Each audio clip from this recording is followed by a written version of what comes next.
Hello বন্ধুরা, আজকে আপনাদেরকে দেখাবো কিভাবে জিমেল আইডি রিমুভ করবেন।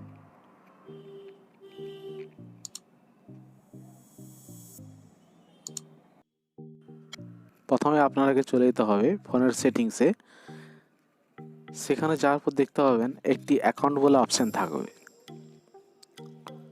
অ্যাকাউন্ট অপশানে যাবেন, সেখানে গুগল বলে দেখতে পাবেন। গুগলে ক্লিক করবেন। গুগলে ক্লিক করার পর যেসব মেলগুলো আপনার লগ ইন করা আছে সবগুলো দেখতে পাবেন।